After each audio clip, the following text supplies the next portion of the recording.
गुरुदेव के चरणों में कोटि कोटि प्रणाम। गुरु शक्तियों के चरणों में कोटि कोटि प्रणाम। आज हम समुद्र मंथन को डिकोड करेंगे।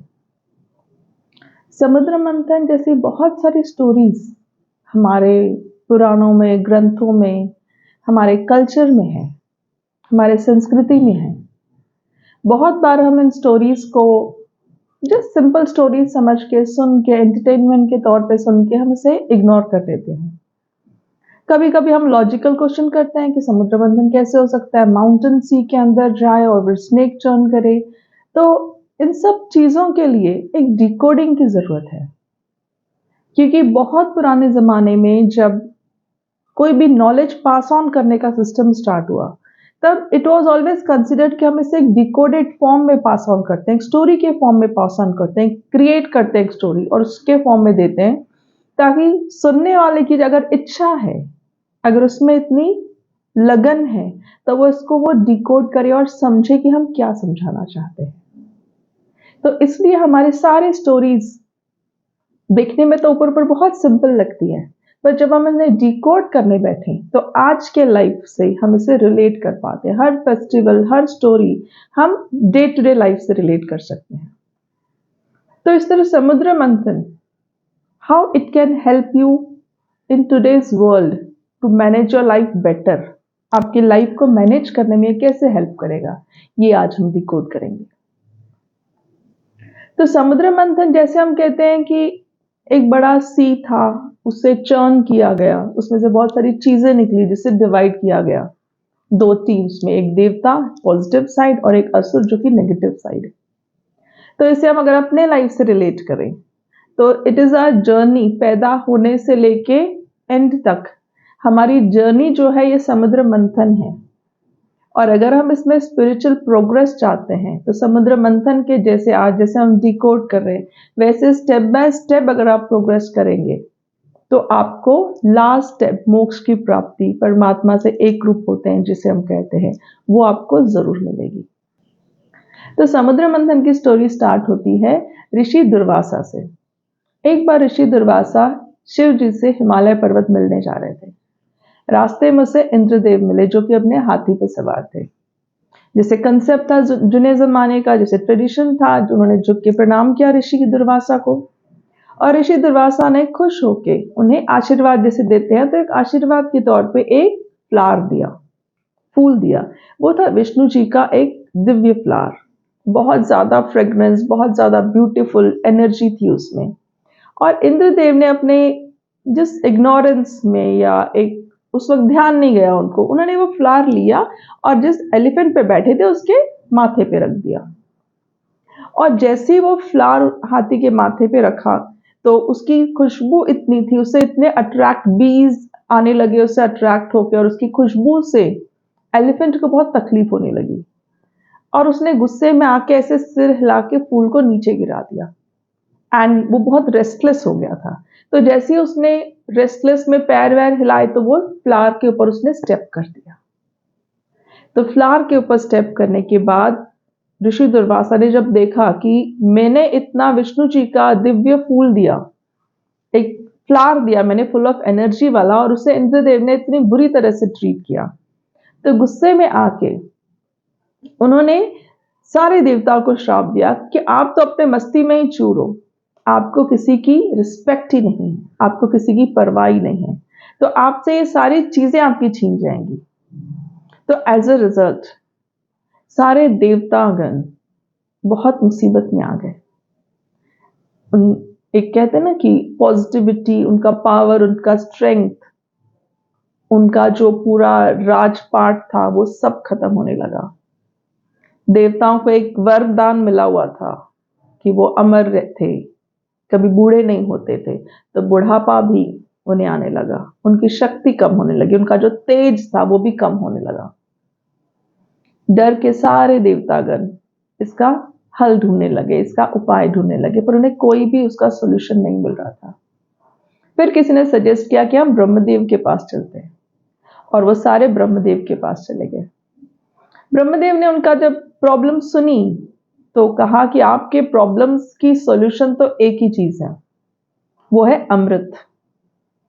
तो देवतागण खुश हो गए, चलो इसका कोई सोल्यूशन तो है, क्योंकि हम तो ऋषि दुर्वासा से माफी मांग मांग के थक गए, उन्होंने हमें माफ नहीं किया। तो कहा कि ठीक है, आपका सोल्यूशन बहुत सिंपल है, अमृत है, पर ये अमृत कहाँ है? ये अमृत है क्षीरसागर, एक ओशन ऑफ मिल्क है, उसके अंदर है, उसके नीचे है, और उसमें से निकालना बहुत डिफिकल्ट है, वो ऐसे नहीं निकलेगा। जैसे होता है ना, हमारे घर में भी जो मिल्क आता है, हम उसकी मलाई अलग करते हैं, सेपरेट हो जाती है, ऊपर आ जाती है मलाई, फिर हम उसके चर्न करते हैं तो उसमें से बटर निकलता है। तो उन्होंने कहा कि इसी तरह आपको ये समुद्र को भी, ये जो मिल्क का जो समुद्र है, ये क्षीरसागर है, इसे भी आपको चर्न करना पड़ेगा। और जब आप इसे चर्न करोगे तब उसमें से आपको बहुत सारी चीजें मिलेगी, बट डेफिनेटली आपको अमृत भी मिलेगा। वो अमृत पीने से आपके जो सारे जो भी प्रॉब्लम्स हैं, ये सारी चीजें आपकी ठीक हो जाएंगी। तो अब जैसे मैं इसको अगर आपके आज के लाइफ से रिलेट करने जाएं, तो हम कहेंगे कि इतना बड़ा दूध का सागर कहाँ से आ गया? तो वैसे तो अर्थ के चारों तरफ रिंग्स के फॉर्म में 7 समंदर है, जो हम कहते हैं ना, गाने भी है 7 समंदर पार।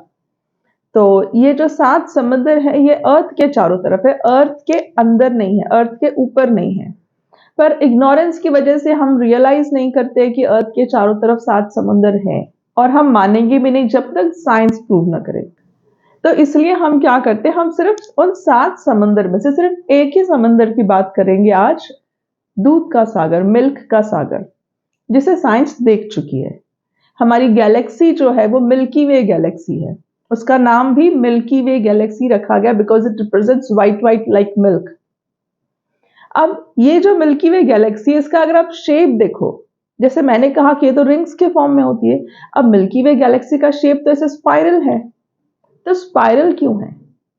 जब दूध या पानी को हम चर्न करते हैं, आप चर्न करते हुए उसका शेप देखो, जब हम चर्न करेंगे तो वो स्पाइरल हो जाता है, और इसीलिए मिल्की वे गैलेक्सी का शेप भी स्पाइरल है। और भी समंदर हैं, 6 और हैं, जब वो डिस्कवर हो जाएंगे तब उसके बारे में भी आप विश्वास कर लोगे। फिलहाल तो हम मिल्की वे को तो विश्वास करते ही हैं। तो ये जो समंदर था, क्षीरसागर था, उसको चर्न करने का स्टार्ट हुआ। उन्होंने सोचा, प्लान किया कि चलो इसको चर्न करेंगे। बहुत सारे स्टेप्स थे उसमें। सबसे पहले कि सिर्फ देवतागण मिलके कैसे चर्न करेंगे, इसके लिए बहुत एनर्जी चाहिए। इनके पास एनर्जी थी नहीं, शक्ति थी नहीं। तब इन्होंने सोचा कि अब तो असुरों का हेल्प लेना ही पड़ेगा। अब असुरों का हेल्प लेने गए तो कुछ तो उनको लालच देनी पड़ेगी ना, वो क्यों हेल्प करेंगे? तो उन्हें बताया गया कि उसमें बहुत अच्छा कुछ मिलेगा, ये मिलेगा, वो मिलेगा। तो कन्विंस नहीं हो रहे थे। फिर थक हार के उन्हें अमृत के बारे में बताना ही पड़ा कि इसमें से एक ऐसी चीज मिलेगी, ऐसा अमृत मिलेगा जिससे हम हमेशा के लिए अमर हो सकते हैं, शक्तिशाली बलवान हो सकते हैं। हम आपस में उस चीज को बांट लेंगे। असुर भी रेडी हो गए। उन्होंने कहा कि हम तो शक्तिशाली हैं ही, चुटकियों में हम देवताओं से वो अमृत जो है वो प्याला छीन लेंगे। और असुर रेडी हो गए। अब देवतागण असुरगण चर्निंग के लिए रेडी हो गए, पर इतना बड़ा सागर चर्न करने के लिए, उतना बड़ा हमको कुछ एक वो जो चर्न करने की जो स्टिक होती है वैसा भी चाहिए। तो उसके लिए माउंट मंदार रेडी हो गए। बहुत बड़े पर्वत, मंदार पर्वत रेडी हो गए कि you use me as a stick for churning. अब वो स्टिक तो मिल गई, माउंट मंदार तो मिल गए, पर उसके लिए रोप भी चाहिए इतनी बड़ी। अब इतनी बड़ी रस्सी जो पूरे माउंटेन को लपेटे, ये कहां से आएगी? तो कोइंसिडेंटली मैंने अपने एक लास्ट वीडियो में बताया था, कलयुग वाले वीडियो में, कि राजा परीक्षित को तक्षक नाग ने डसा था, और उसी की वजह से उनके जो बेटे थे जन्मेजय, उन्होंने एक यज्ञ किया जिसमें सारे सांप आके मर रहे थे। पृथ्वी के सारे सांपों को खींच के उसमें वो यज्ञ के मंत्र पढ़ते जा रहे थे, और वो खुद ही आके आग में गिर रहे थे। तो इसी डर से वसु की नाग जो है, जिनको शिव जी के गले में धारण किया हुआ है, जिनको मणि भी है, तो इन वसु की नाग ने देवताओं की शरण ली। और उस वक्त तो वहां पे थे, और उन्होंने सोचा कि देवताओं ने मेरी इतनी मदद की है, मुझे शरण दी है, तो मैं इन रिटर्न क्या करता हूं, एज अ रोप मैं उनके काम आता हूं। तो वसु की नाग को माउंट मंदार के चारों तरफ लपेटा गया और डिसाइड हुआ कि चर्निंग स्टार्ट करेंगे। देवताओं ने कहा कि अब मुंह वाला साइड पकड़ते हैं, असुरों को कहा कि अब टेल वाला साइड पकड़ लो। तो असुरों के मन में तो वैसे ही डाउट था, तो उन्होंने कहा कि नहीं नहीं, मुंह वाला साइड हम पकड़ेंगे, आप टेल वाला पकड़ो, क्योंकि उनको लगा कि वहां कुछ अच्छा होगा, हम क्यों टेल वाली साइड पकड़े स्नेक की। तो देवता ने कहा कि ठीक है, हम टेल की तरफ पकड़ते हैं, आप मुंह की तरफ वाला साइड पकड़ो। और इस तरह से सागर मंथन स्टार्ट हुआ। पहला ही जब एक टर्न ऐसे किया, पहले ही टर्न में वो माउंटेन जो है वो वॉबल होने लगा, क्योंकि सागर में उसे कोई स्ट्रांग बेस नहीं थी। अब वॉबल होने लगा तो नीचे सपोर्ट कैसे करेंगे, एक स्ट्रांग सपोर्ट चाहिए नीचे। तो विष्णु जी ने उसी वक्त टॉर्टॉइस का अवतार लिया, कछुए का अवतार लिया, और उस माउंटेन के नीचे अपनी पीठ दे दी, और वो पीठ के ऊपर माउंट मंदार को रखा गया, और फिर टर्निंग स्टार्ट की। तो वो वॉबलिंग जो थी, वो जो बैलेंस जो खो रहा था माउंटेन, वो ठीक हो गया। अगर इन सारे चीजों को, सागर को, माउंटेन को, वसुकी स्नेक है, इन सारी चीजों को अगर हम आज के लाइफ से रिलेट करें तो हम क्या इनको कंपेयर कर सकते हैं। सागर जिसमें बहुत सारी चीजें हैं, जैसे हम कह सकते हैं ये हमारा माइंड है, और mind is full of thoughts. इसमें माउंट मंदार रखे गए। ये माउंट मंदार है एक strong, steady, balanced condition of your thoughts. This is your mind, जो कि इन सारे थॉट्स में रह के भी आपको बैलेंस्ड रखना है। अगर इम्बैलेंस हो रहा है माइंड, देवता असुर से बैलेंस खो रहा है, पॉजिटिव साइड नेगेटिव साइड जा रहा है, तो उसे स्टेबलाइज करने के लिए एक स्ट्रॉन्ग बेस चाहिए, जो कि विष्णु जी के टॉर्टॉइज अवतार ने लिया, कछुए के अवतार ने दिया उसे बेस। तो ये स्ट्रॉन्ग बेस क्या है? इतने सारे एनिमल्स से कछुए का रूप क्यों लिया विष्णु जी ने? क्योंकि कछुए का भी एक सिग्निफिकेंस है। जैसे मैं कहती हूँ कि हमारे स्टोरीज में हर चीज ली गई है क्योंकि वो उसका एक स्पेशल क्वालिटी है, सिग्निफिकेंस है, ताकि हम उसे डिकोड कर पाए। जैसे कछुआ है, उसके 2 हाथ, 2 पैर और मुंह ऐसे बाहर रहता है शेल से, पर इन केस ऑफ डेंजर उसे जब नहीं चाहिए कि बाहर के एक्सटर्नल फैक्टर्स उसे कुछ असर करे, अफेक्ट करे, तो वो सारे ये पांचों के पांचों चीजें वो अंदर ले लेता है एंड सेफ हो जाता है। तो वे टॉर्टोइज रिप्रेजेंट करता है हमारे सेंसरी ऑर्गन्स, हमारे जो 5 इंद्रियां हैं, सेंसरी ऑर्गन्स है, उन्हें अगर हम कंट्रोल में रखें तो हमारा माइंड स्टेडी बैलेंस्ड रहेगा, वॉबल नहीं होगा, इस विचारों के सागर में वो भटकेगा नहीं।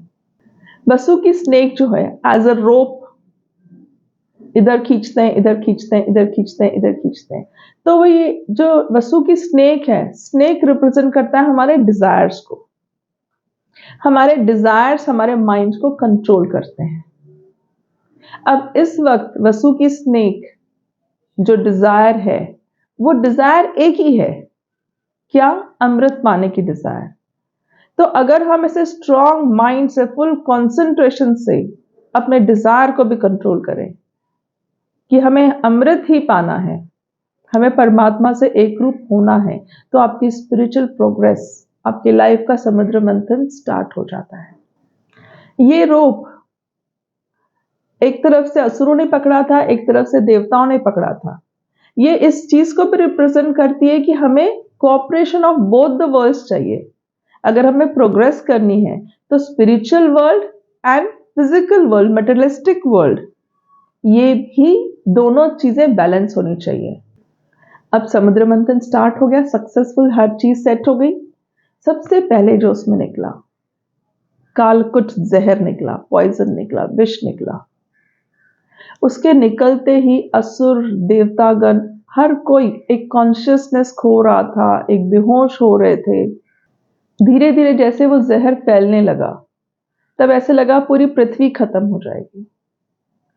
तब और कोई भी उस जहर को वश में करने वाला नहीं था, सिर्फ शिवजी थे। सबने शिवजी को प्रे किया कि आप ही हमें जहर से बचाइए, और शिवजी ने उन सब की मदद करने के लिए उस जहर को पी लिया। पर उसके शरीर में नहीं आने दिया, उसे नेक पे ही रोक के रखा। और नेक पे रोकने की वजह से उनका जो गला है वो ब्लू कलर का, नीले कलर का है, इसलिए हम उन्हें नीलकंठ भी कहते हैं। ये तो हम सबको पता है, शिव जी ने जहर पिया और उसे यहाँ रोक के रखा। पर आज के लाइफ में समुद्र मंथन से क्या निकलता है? पहली चीज, जब हम स्पिरिचुअल प्रोग्रेस स्टार्ट करते हैं, हम सोचते हैं कि चलो हम रोज मेडिटेशन करेंगे, हम एक जीवन गुरु को मानेंगे, उनको समर्पण करके मेडिटेशन करेंगे। सबसे पहले हमें इतनी तकलीफें आती हैं, हम बैठ नहीं पाते आधा घंटा। हम अगर डिसाइड करें कि हम इस टाइम पे मेडिटेशन करेंगे, उसी टाइम पे हजारों नेगेटिव चीजें, हजारों प्रॉब्लम्स हमें घेर के रखती है। इंपॉर्टेंट काम, इंपॉर्टेंट मीटिंग, इंपॉर्टेंट मेहमान, इंपॉर्टेंट अपॉइंटमेंट उसी दिन होगी, उसी वक्त होगी। सो मेनी नेगेटिव थिंग्स उस मंथन से सबसे पहले निकलती है। तो आप जैसे ही डिसाइड करो कि from today I will start meditation, तो ये सारी नेगेटिव चीजें आएंगी। हमें क्या करना है? उस वक्त असुरों और देवतागण ने क्या किया? उसे शिव जी को समर्पण कर दिया कि आप प्लीज इसे लो, हम इसे नहीं दे पा रहे। वही हमें करना है। हमें क्या करना है? जीवंत गुरु को हम मानते हैं, तो जैसे हम मेडिटेशन शुरू करते हैं, जो भी प्रॉब्लम आए, हमें आंख बंद करके अपने गुरु को समर्पण कर देना है कि ये प्रॉब्लम सब आप संभालो, हमें मेडिटेशन करने में हेल्प करो। हमें प्रे ही ये करना है कि help me to be regular, help me to be on time, help me to meditate. और जब हम ये पहला स्टेप कर लेते हैं, समुद्र मंथन का जो पहला टॉपिक है हम समझ लेते हैं, सेकेंड चीज जो निकली समुद्र मंथन में से, वो थी कामधेनु गाय। कामधेनु गाय एक गाय, नॉर्मली गाय भी एक प्योरिटी, पवित्र, शुद्ध उसका प्रतीक है। तो जब हमारे अंदर से सब नेगेटिव चीजें निकल जाती है, और ये एक दिन या 2 डेज में नहीं होने वाला, इट विल टेक टाइम। हम कंटिन्यूसली मेडिटेशन करते रहते हैं तो धीरे धीरे धीरे हमारे मन की नेगेटिविटी खत्म होते जाती है। आप रियलाइज करते हो कि एक दिन आपका मन एकदम प्योर और शांत है, पवित्र है। तो कामधेनु गाय जो सेकंड निकली समुद्र मंथन से, वो सेकंड स्टेप आपको बताता है कि आपके स्पिरिचुअल प्रोग्रेस में ये होगा कि आपका मन प्योर हो जाएगा, निर्मल हो जाएगा, एक गाय की तरह। कामधेनु गाय जब निकली, तब देवताओं ने, असुरों ने मिलकर डिसाइड किया कि इसे हम ऋषियों को देंगे। क्यों देंगे ऋषियों को? क्योंकि कामधेनु गाय जो थी वो इतनी प्योर थी कि उसका गोबर और यूरिन को भी मेडिसिनल वैल्यूज थे, उन्हें भी यज्ञ में यूज किया जा सकता था, इसलिए वो ऋषियों को दिया गया क्योंकि वही यज्ञ करते थे। आज की लाइफ से हम इसे कैसे रिलेट करेंगे? हमारी मेहनत की कमाई का पहला हिस्सा हमें ऋषियों, जैसे उस वक्त ऋषियों को दिया गया, मेहनत का पहली अच्छी चीज ऋषियों को दी गई, वैसे हमें अपनी मेहनत की कमाई का पहला हिस्सा किसी अच्छे काम में लगाना चाहिए। जब हम कहते हैं मेहनत की कमाई, मतलब हार्ड अर्न मनी, अच्छे तरीके से, अच्छे कर्म से कमाया हुआ पैसा। पैसे कमाने के बहुत तरीके हैं। कभी कभी हम गलत तरीके से कमाते हैं, डोनेट करते हैं और हम सोचते हैं कि हमें इसका फल क्यों नहीं मिल रहा।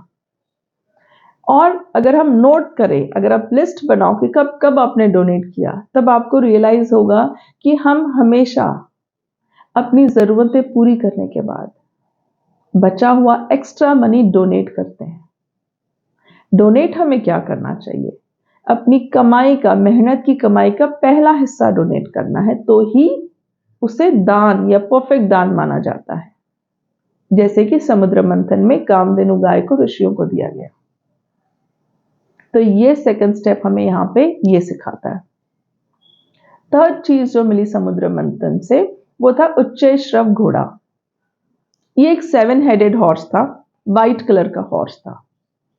अब आप सब जानते हैं ये हॉर्स किसका प्रतीक है? हॉर्स रिप्रेजेंट स्पीड, गति। तो अब जब आपका चित्त निर्मल और प्योर हो चुका है, तब आपको इससे गति नहीं देनी है, क्योंकि fastest thing in the world is mind. हर जगह आपका चित्त भटकता रहता है। आपको इस चित्त को भटकने नहीं देना है, आपको इसे शांत रखना है, इसे स्टेबल रखना है। तो जैसे ही घोड़ा निकला, देवताओं ने इसमें कोई इंटरेस्ट नहीं दिखाया, पर बलि राजा, असुर राजा बलि, उन्हें ये अवेयरनेस नहीं थी कि हमें अपना चित्त कंट्रोल में रखना चाहिए, हमें उसे गति नहीं देनी चाहिए। उन्होंने इसको अपने पास रख लिया। तो आज के लाइफ मैनेजमेंट में हम यहाँ इस स्टेप पे, थर्ड स्टेप पे ये सीखते हैं कि जब हमारा मन प्योर निर्मल होने लगता है, नेगेटिविटी सारी निकल जाती है, तब हमें उसे कंट्रोल में रखना है, हर बात में उसे नहीं डालना है। कहते हैं ना, बहुत जूना एक कंसेप्ट है, बुरा मत बोलो, बुरा मत सुनो, बुरा मत देखो। बस यही फॉलो करना है हमें स्टेप पे। ये स्टेप होने के बाद नेक्स्ट जो आया समुद्र मंथन से, वो था ऐरावत हाथी। ऐरावत हाथी के साथ 8 और हाथी आए। इन्हें हाथी जैसे स्ट्रेंथ लड़ाई में प्रोटेक्शन के लिए यूज किया जाता था। तो इस स्टेप पे आपको ये जो हाथी मिलते हैं समुद्र मंथन से, या 8 डायरेक्शंस के साथ साथ आपके माइंड को भी कंट्रोल करते हैं। तो ऑल 8 डायरेक्शंस में एलिफेंट्स किसी भी बाहर से नेगेटिविटी आने नहीं देते। इन सब के लिए समर्पण होना बहुत जरूरी है, इन सब चीजों को एक्सेप्ट करना बहुत जरूरी है, 100% बिलीव, ट्रस्ट होना बहुत जरूरी है। तो इस तरह से एलिफेंट जो है आपको चारों तरफ से प्रोटेक्शन देंगे। अगर आप चाहते हो तो, अगर आप चाहते हो बुरा मत बोलो, बुरा मत करो, बुरा मत सुनो, अगर आप चाहते हो तो आपको ये चारों प्रोटेक्शन प्रोवाइडेड होंगे। हाथी को इंटेलिजेंट भी बहुत माना जाता है, और ये जो ऐरावत हाथी था ना, इसके 4 दांत थे, टस्क इसके 4 थे। ये 4 टस्क जो है वो रिप्रेजेंट करते हैं ग्रीड, लस्ट, ईगो, अटैचमेंट। तो माइंड अगर बड़ा हो, माइंड अगर बड़ा हो मतलब अगर आप इंटेलिजेंट हो, तो इस स्टेप पे आते आते आप इन चारों चीजों को अंडर कंट्रोल रखोगे। ग्रीड नहीं आने दोगे, लस्ट नहीं आने दोगे, अटैचमेंट नहीं रखोगे किसी भी चीजों से, आप ईगो नहीं आने दोगे अपने मन में। अगर इसको कंट्रोल नहीं किया तो आपकी प्रोग्रेस रुक जाती है, स्पिरिचुअल प्रोग्रेस खत्म हो जाती है, स्टॉप हो जाती है। तो ये स्टेप पे आके हम ये सीखते हैं कि how to intelligently use mind. तो ये हाथी दिया गया इंद्रदेव को। क्यों दिया गया? हम कहते हैं ना, Indradev is God of rain. तो हाथी वाटर साइकिल को भी रिप्रेजेंट करता है। आपने देखा होगा जब भी हाथी नदी में नहाने जाता है तो उसका एक कॉमन स्टेप होता है, वो अपने सूंड से पानी उठाएगा और ऊपर स्प्लैश करेगा, पानी उठाएगा और ऊपर फेंकेगा। तो ये वाटर साइकिल है, नीचे का पानी इवेपोरेट होकर ऊपर जाता है और ऊपर से बारिश नीचे आती है। ये भी एक डिकोडिंग है कि अगर जुने जमाने में नहीं समझ रहा है उनको वाटर साइकिल, तो इसके थ्रू भी वो समझ सकते हैं। ये स्टेप भी उन्हें डिकोड करने में हेल्प करेगा कि रेन होती कहां से है, नीचे का ही पानी इवेपोरेट होके ऊपर जाता है। ऐरावत हाथी के बाद निकला कौस्तुभ मणि। कौस्तुभ मणि एकदम प्योर क्रिस्टल क्लियर था। जैसे हमारा मन एकदम प्योर क्रिस्टल क्लियर हो जाता है स्टेप पे आते आते, सब कुछ उसमें अंडर कंट्रोल होने लगता है। Our life is becoming pure and clean. Vishnu ji ने इसे अपने दिल में समा लिया। जिनका मन प्योर क्लियर हो, पवित्र हो, उन्हें भगवान बहुत प्यार करते हैं, वो भगवान के मन में रहते हैं। तो ये जब आपका मन ऐसे प्योर क्लीन हो जाए, तब आपके मन में प्रेम और भक्ति जगह लेती है। आप परमात्मा के से प्रेम करने लगते हो, उनकी भक्ति करने लगते हो, और अच्छे गुण आप में धीरे धीरे आने लगते हैं, जो कि भगवान विष्णु को बहुत प्रिय है। इसलिए भगवान विष्णु आपको उनके दिल में जगह दे देते हैं। कौस्तुभ मणि के बाद नेक्स्ट आया कल्प वृक्ष। कल्प वृक्ष मतलब विश फुलफिलिंग ट्री।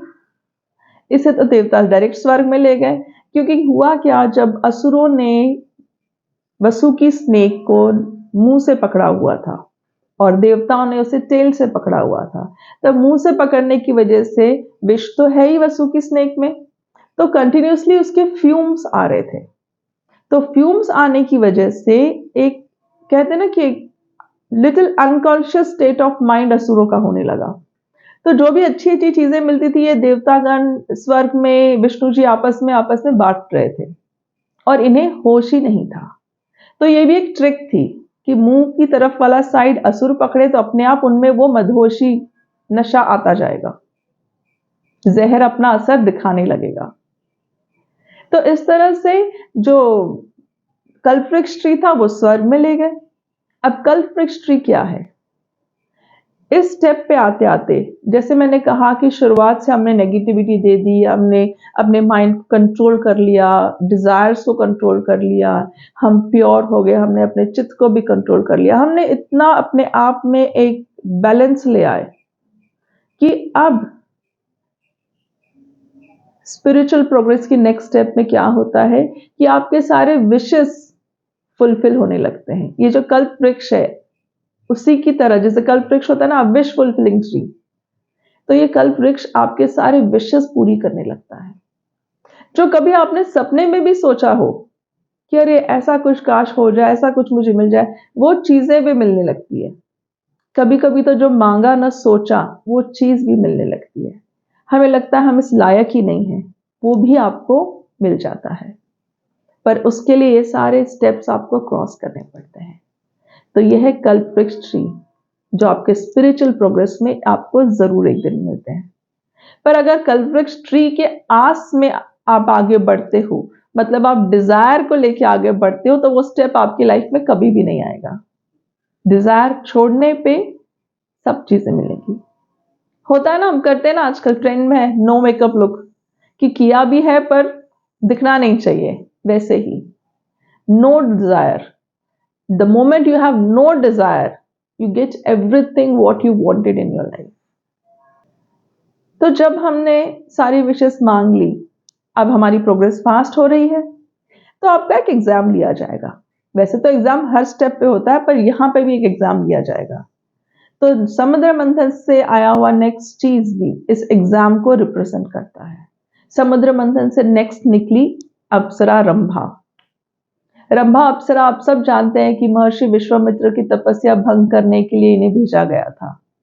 बस ऐसे ही आपको भी डिस्ट्रैक्ट करने के लिए, ये जो कहा ना कल्प वृक्ष ट्री आपको बहुत सारी चीजें देने लगेगा, तो आपको रियलाइज करना है कि इसके बाद नेक्स्ट निकली थी रंभा, वो फॉर डिस्ट्रैक्शन, जो आपको आपके रास्ते से भटकने के लिए एक एग्जाम बोलो वो लिया जाएगा कि क्या आप उस डिस्ट्रैक्शन में आ जाते हो या क्या आप अपने लाइफ का पर्पस याद रख के आगे बढ़ते हो। बहुत अच्छी सारे विशेष जो नहीं मांगा वो भी होने लगेगा। तो कभी कभी होता है कि कोई इंसान सोचता अब तो बस हो गया, लास्ट स्टेप आ गया, सब चीज तो मिल गया, अब क्या और चाहिए, अब आराम करते हैं, अब क्या मेडिटेशन करना।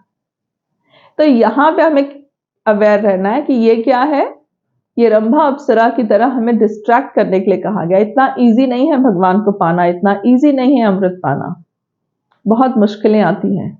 मुश्किलें आती है इन द सेंस कि बहुत अच्छी चीजें आती हैं जिसे अवॉइड करके छोड़ के हमें आगे बढ़ना है। तो इस तरह से इस स्टेप पे हमें ध्यान देना है कि हमें अट्रैक्शन डिस्ट्रैक्शन को ओवरकम करना है। इसके बाद एट्थ चीज, आठवीं चीज जो समुद्र मंथन से मिली वो थी महालक्ष्मी।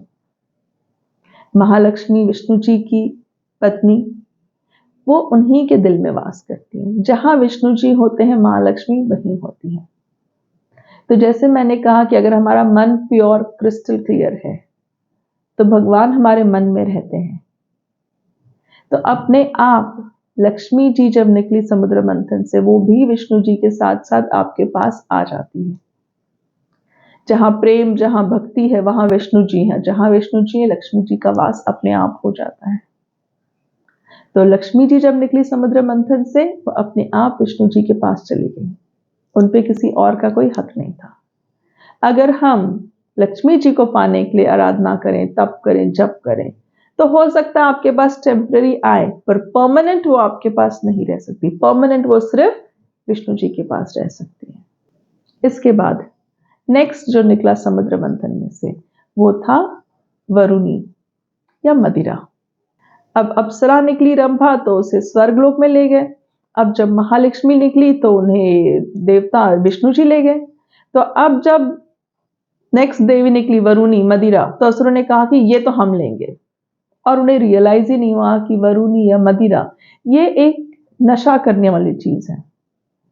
पर अपने आप जहां भगवान नहीं होंगे, जिस मन में भगवान का वास नहीं होगा, वहां पे नशे वाली चीजें जरूर होंगी, ताकि अब अपना आपा खो सके, आप होश में न रह सके, आप पता नहीं चले कि आप सही कर रहे हो या गलत कर रहे हो। तो इस तरह से असुर ऑलरेडी अंदर इन्फ्लुएंस ऑफ वो जो पॉइजन निकल रहा था, पॉइजन फ्यूम्स निकल रहे थे वसुकी स्नेक के मुंह से, उसके अंडर इन्फ्लुएंस थे ही, पर अब उन्होंने चूज भी क्या किया, वरुणी को किया, जिसे पीते ही उन्हें और भी वो अवेयरनेस खो दिया आप कह सकते हो, या नशे में आ गए। नेक्स्ट निकले जो समुद्र मंथन से जो नेक्स्ट चीज आई वो थी चंद्रदेव। चंद्रदेव के निकलते उन्हें शिव जी को दे दिया गया, क्योंकि विष पीने की वजह से उन्हें बहुत जलन, तो शीतलता मिलने के लिए चंद्रदेव को उनके माथे पे रखा गया। नॉर्मली मून जो है वो शीतल शांत मन को रिप्रेजेंट करता है, तो इस स्टेज पे आते आते ही आपका मन क्या हो जाएगा, जहां विष्णु जी वास करते हैं, जहां लक्ष्मी जी वास करती हैं, आपके सारे डिजायर्स को ओवरकम कर लिया है, सारे विकारों को दूर कर लिया है, तो अपने आप आपका मन एकदम शांत हो जाता है। No, you don't want anything in your life because you feel you have everything. जो भी मिला है आपको उसमें पूरा सेटिस्फैक्शन लगता है, you don't Dzire anything more. दुनिया के पास हजारों चीजें होने दो, आपको लगता है कि आपको जो है वो बस है, काफी है, इससे अच्छा और क्या होगा आपको लगता है। तो इस तरह का सेटिस्फैक्शन आप में आ जाता है, और ये सेटिस्फैक्शन बहुत जरूरी है लाइफ में, क्योंकि इसके बाद ही हम जो अमृत है वहां तक पहुंच सकते हैं, वो पा सकते हैं।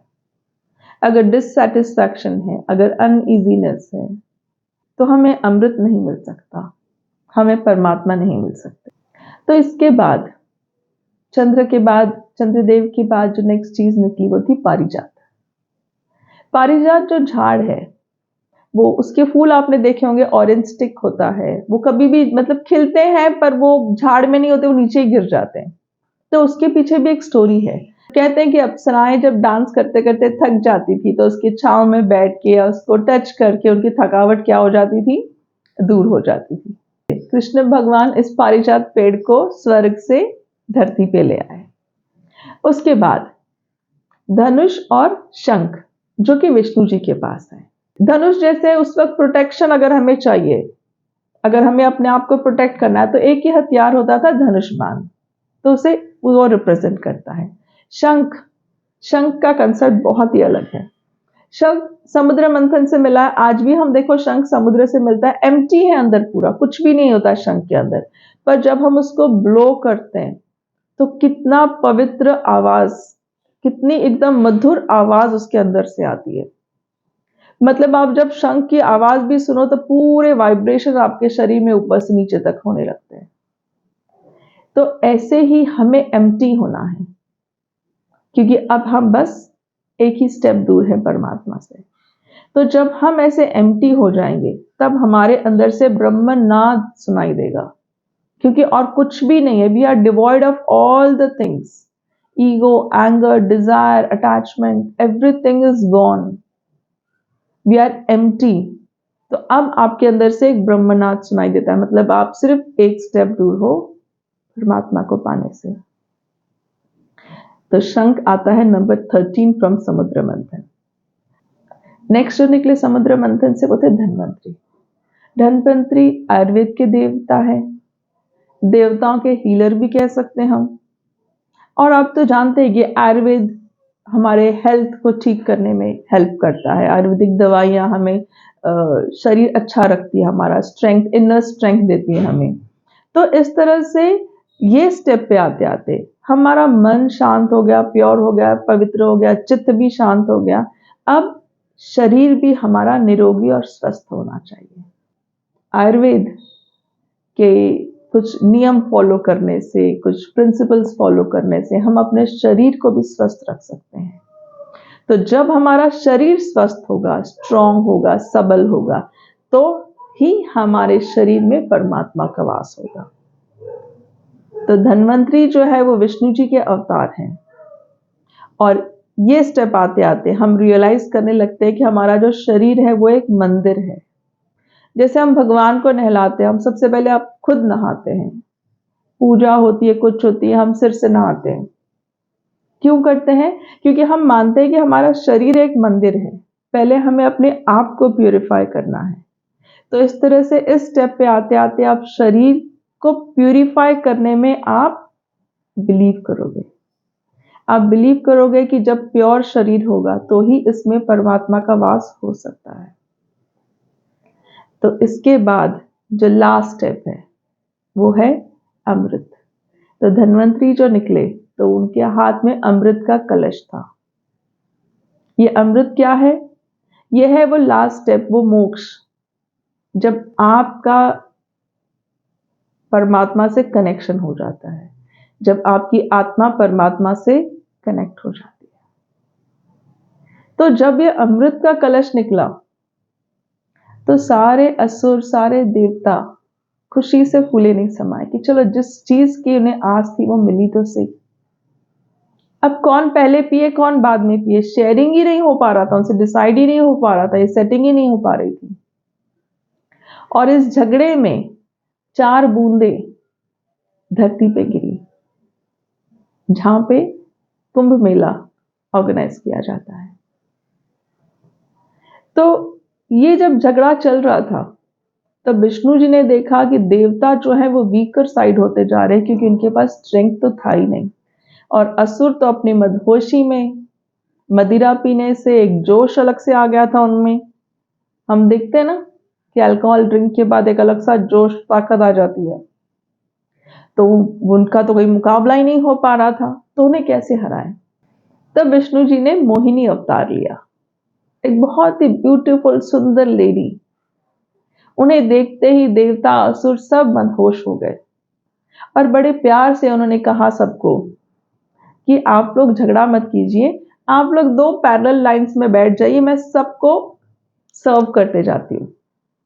और वो डांस करते करते, गाना गाते गाते, और वो लोग उसी मदहोशी में खो गए, देवता असुर।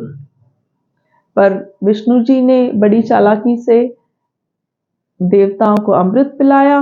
नाचते नाचते पॉट बदल लेते थे वो, और जब भी असुरों को पिलाते तो मदिरा पिला देते थे, और जब देवताओं को पिलाते तो अमृत पिला देते थे।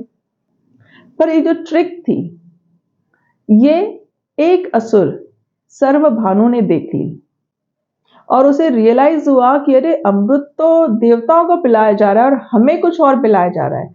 तो उसने चालाकी से वेश बदल के देवताओं की लाइन में एंट्री ले ली और चंद्रदेव और सूर्यदेव के बीच में जाके चुपचाप बैठ गया, बिना आवाज के, बिना किसी को पता लगाए, और उन्हीं की तरह एक्टिंग करने लगा। तो अमृत पिलाते पिलाते पिलाते जैसे ही उसे पिलाया गया तो चंद्रदेव और सूर्यदेव को दोनों को रियलाइज हुआ कि ये कौन बैठा, ये तो हम में से है ही नहीं। तो उन्होंने फट से विष्णु जी को अलर्ट किया कि ये कोई और है, ये हम में से कोई नहीं है। और विष्णु जी ने सुदर्शन चक्र चला के उसका गला कट किया, लेकिन कुछ बूंदे वो पी चुका था तब तक, तो उसका सर और धड़ अलग तो हो गया लेकिन वो मर नहीं पाया। तो इन्हीं 2 पार्ट्स को आज हम राहु और केतु के नाम से जानते हैं। और राहु और केतु को पकड़ाने वाले सूर्यदेव और चंद्रदेव थे, इसलिए राहु और केतु इनके पीछे पीछे भागते रहते हैं, इन्हें पकड़ने के लिए, इन्हें पनिश करने के लिए। और इसी की वजह से कहते हैं सूर्य ग्रहण और चंद्र ग्रहण होता है। जब वो सूरज को पकड़ लेते तब सूर्य ग्रहण होता है, जब चंद्र को पकड़ लेते तो चंद्र ग्रहण होता है। तो एक्लिप्स जो होते हैं, ग्रहण जो होते हैं, ये कभी पार्शियल होते हैं, कभी टोटल होते हैं। कहते हैं कि राहु जब ऐसे सन है, उनको बाइट करता है, थोड़ा सा ही पकड़ पाता है, तो वो होता है कि पार्शियल। जब वो पूरा निगल लेता है तो होता है वो टोटल। अब पूरा निगलने के बाद सन जो है या मून जो है वो यहाँ के आगे धड़ तो है नहीं, तो यहां से वो निकल जाते हैं बाहर। तो जिसको हम कहते हैं कि ग्रहण लगा, पर यहां से निकलने की वजह से ग्रहण छूट गया। तो हमारे स्टोरीज में अगर हम कहते हैं कि नहीं ये तो एकदम फिक्शनल है, इसमें रियल कुछ नहीं है, पर अगर आप देखो तो सारे स्टोरीज इंटर रिलेटेड, इंटरकनेक्टेड है, और हर स्टोरी, हर फेस्टिवल से रिलेटेड है। हमारा पूरा जो सिस्टम है, पूरा कल्चर है, बहुत ही कॉम्प्लेक्स डिजाइन हम कह सकते हैं, उस तरह से रचा हुआ है। तो आज के रिलेशन में अगर हम समुद्र मंथन को देखें तो ऐसा क्या अमृत है जिसे पाने से हम अमर हो जाते हैं? ऐसी कौन सी दवाई मिलती है कि जिसको पाने से हम बूढ़े नहीं होते, हमें विकार नहीं रहते, हमें स्ट्रेंथ नहीं जाती हमारी, हम शक्तिशाली हो जाते हैं? ये सब होता है अमृत पीने से। तो ये क्या है? अगर हम गौर करें तो ये सारे जो विकार हैं, डिजायर है, बुढ़ापा है या मरना है, ये सब शरीर भाव है। अमृत मिलना मतलब वो ज्ञान मिलना, वो नॉलेज मिलना कि हमें आत्म भाव में जीना है। और आत्मा तो अमर होती है, न बूढ़ी होती है न जवान होती है, वो कभी नहीं मरती। तो जब हम आत्म भाव में जीते हैं, जब हम अंतर्मुखी होते हैं, बाहर की दुनिया को छोड़ के अपने आप में फोकस करते हैं, तो हम जानते हैं कि हम शरीर नहीं, हम एक आत्मा भाव है। और जब आत्मा भाव बढ़ने लगता है तब हम अमर हो जाते हैं, क्योंकि हमारी आत्मा परमात्मा से एक रूप हो जाती है और हमें मोक्ष मिल जाता है। इस जीने मरने के साइकिल से हमें छुटकारा मिल जाता है।